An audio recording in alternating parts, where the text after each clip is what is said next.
Hey, it's Mr. K, Physics 30, Unit D review, numeric response 1. Okay, we got a lot of stuff going on here, but clearly we have Thomson going to Rutherford, going to Bohr.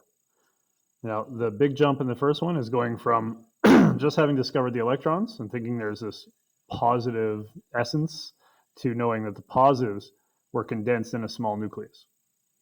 And then one more step was realizing those electrons must exist on specific energy levels. Now, there's two things that led to this. Now, from the first one, just going from Model 1 to Model 2, was the scattering of alpha particles.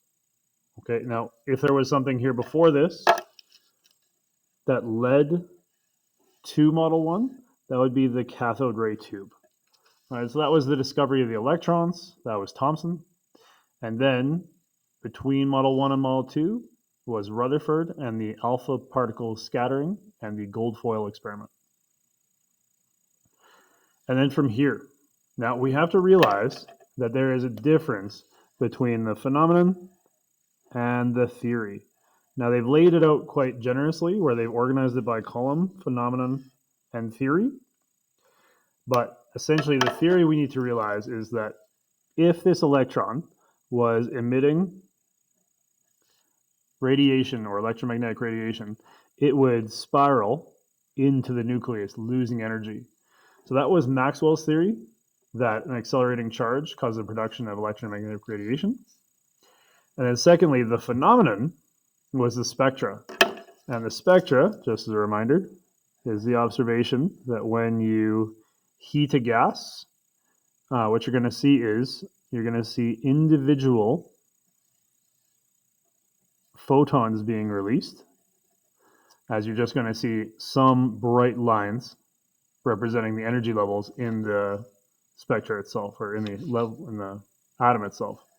So for example, just a reminder, if this electron were excited and it were to come down toward the ground state, then it would release a photon when it does. So lots of stuff going on here. Let's do it one thing at a time. First of all, the evidence that took us from the electron to the nucleus was the alpha scattering. The phenomena was the emission spectra. And then finally, the theory was Maxwell's production of EMR. Just looking at the other ones as for fun after our answers 1, 3, 6.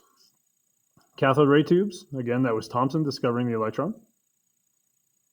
Compton scattering, we talked about this, is when a photon hits a free electron. Radioactive decay, I guess that kind of had something to do with alpha particles, but I don't know how it plays in here. Michelson's theory of charge quantization, that's the oil drop. And finally, Coulomb's theory of electrostatics. That could have something to do with positives repelling again back here, but the best options are 1, 3, and 6. Thanks for tuning in.